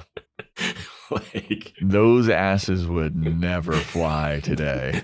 No way. Well, that was like when we were watching, what was that, Bring It On, when they were like, she's got the fattest ass of all time. And it's just like a regular butt. Yeah. It's just like, oh my God, you have no idea what the future holds. Oh my God, there's that line from Sisterhood of the Traveling Pants that we watched with Buffy the Gilmore Slayer. That's on the main feed, everyone. You got to check it out. That was a great podcast. But when she's talking about, because I have an ass. And we're like, nah, will we call that an ass? Yeah. We're looking at these 2007 asses with our 2026 ass mindset. And we're just like, wow. This is what people thought asses. They have no idea. This is before Kim Kardashian broke the internet. Mm-hmm. Before everyone was Kim doing Kardashian a thing at this point? 2007? I think the sex tape had come out. Paris Hilton's sex tape had already come out. Yeah, that's true. They make reference to it in this show that she starred in. Yeah, they didn't. They did not like her. They reference her a bunch in this show. Yeah, negatively. In a negative fashion. What if she comes back and she's the villain in the last episode? Yeah, she's the villain of season 4. That'd be amazing. She's the King Fitzpatrick. Yeah. But yeah, Logan's all sad that his little presentation's been cut short. So then we go to Keith. Keith is with Leo, and he's like, Leo D'Amato, you did such a good job on this stakeout thing. I would like to ask you to rejoin the Force. And Leo's like, really? You mean it? Me, Leo D'Amato? And Keith is like, yeah, man, you're a good guy, and we need good men on our Force. I just fired a quarter of our Force last episode, and I need to rehire. So I want you back on. And Leo's like, gee golly willikers, Mr. Mars. Thank you so much. I love that the actor is now signing on to be back in the show for like the last few episodes. Yeah, for 2 episodes. Is there only 2 episodes left? 3. 3? 18, 19, and 20. Okay. What the fuck, Keith? You can't hire Leo back. You wrote the report of him stealing major evidence. This is in your book. I'm sure this has to be a part of the book that you wrote. Yeah, man. I guess it's not, because the book was written before the trial, right? I think the book was written. So maybe the stolen tapes aren't in the book. But there's no way you can hire Leo back. He stole major state's evidence out of what should never have been in that police station anyway. But he stole it, and it almost got...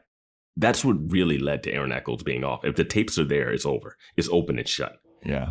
I just don't. Yeah. I just don't get it. But then Veronica shows up. Keith is like, hey, honey, how'd it go with the musician guy? The tapes. And Veronica's like, oh, we got the tapes. Everything's all copacetic. And then Keith is like, great. Now, as a father, I want you to never have anything to do with musicians ever again. Never date a musician. And then Leo pops his head back out. And he's like, Veronica Mars, hey, guess what? I'm hired as a deputy again. And I'm like, oh, boy. And Veronica looks like, oh, hey, Leo. Hey.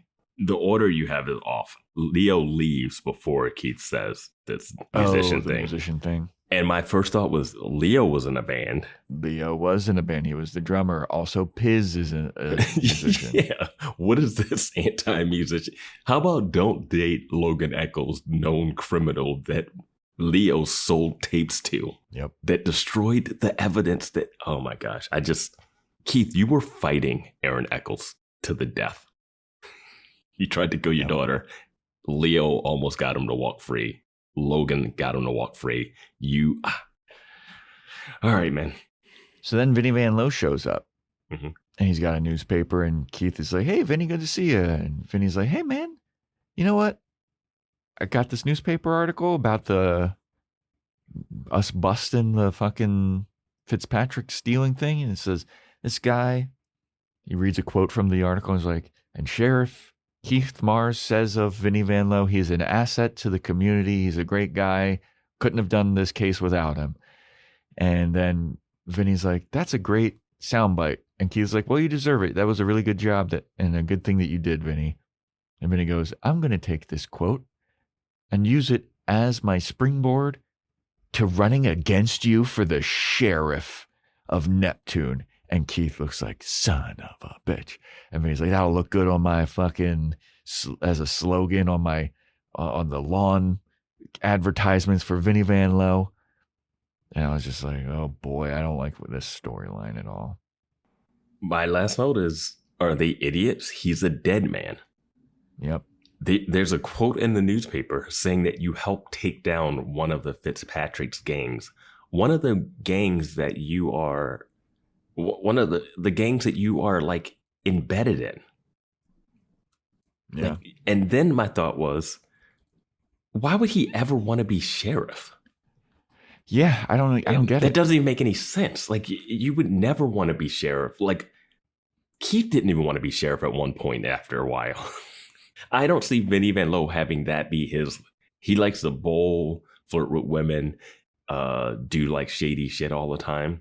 He does not want to be sheriff. And also, this is a real reach if you're going to have him be the sheriff based off of shit. I'd be like, wow, the sheriff I really respect gave a quote about another guy that was helpful. I guess I'm going to hire the guy why would I care about the quote from the guy in charge over the guy in charge? If I care about his quote, why don't I just vote for the guy in charge?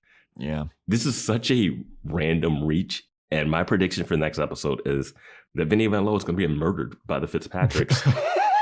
and then Veronica and Keith will sit around and be like, Vinny was the best private eye of them all. And I always loved him. And that'll be the thing that Keith will be like, now I got to take down the Fitzpatricks. Not because they tried to kill my daughter on multiple occasions and tried to kill me and definitely killed Kendall. But now, because Vinny Van Lowe, I got to crack down on it.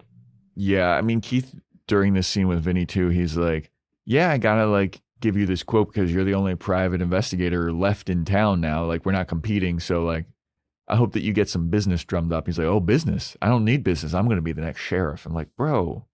You're cleaning up as a private eye now.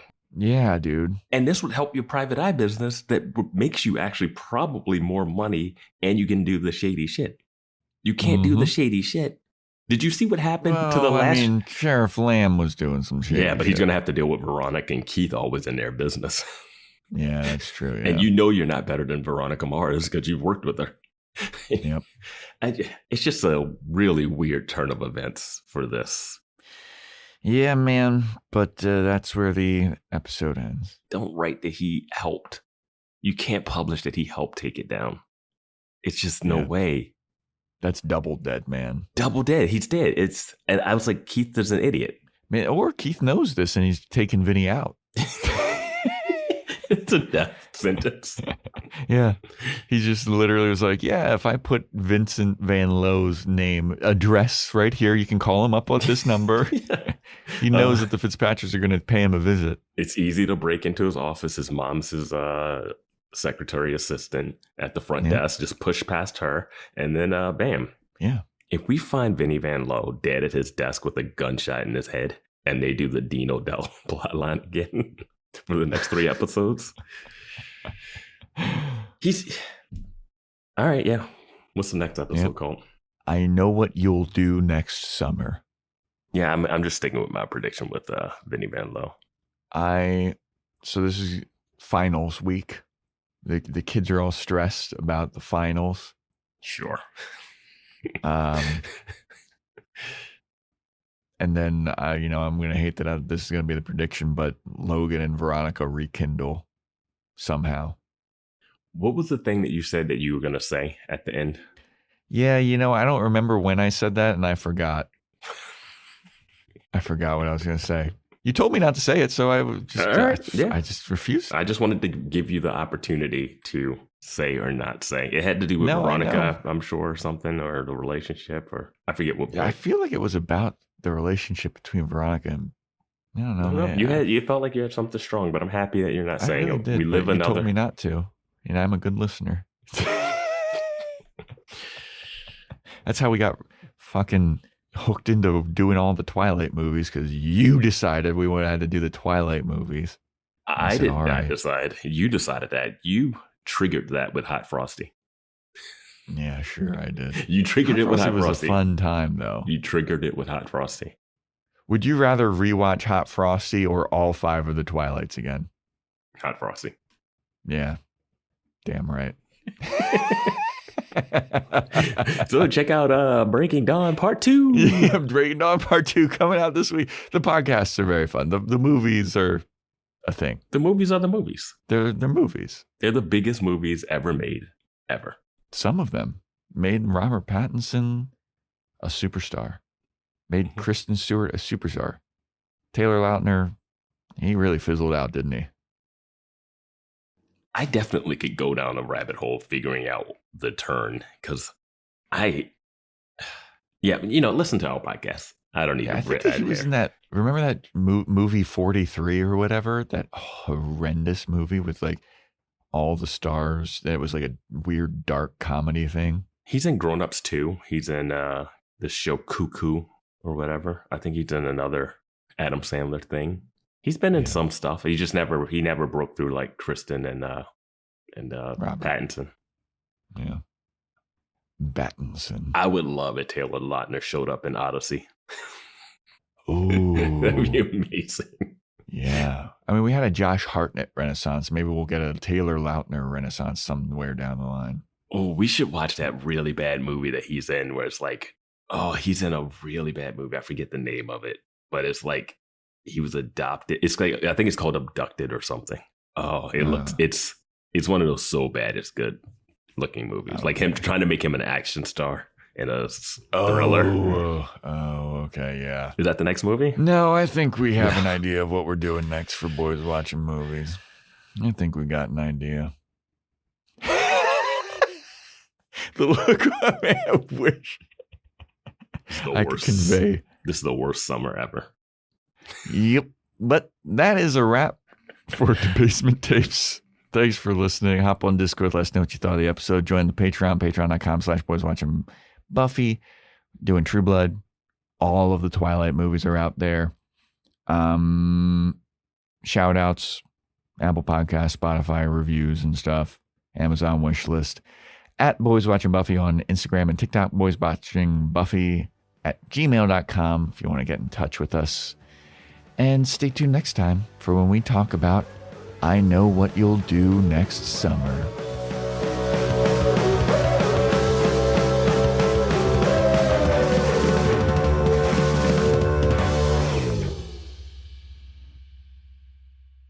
I'm an ass expert. Yes, except for the expert part.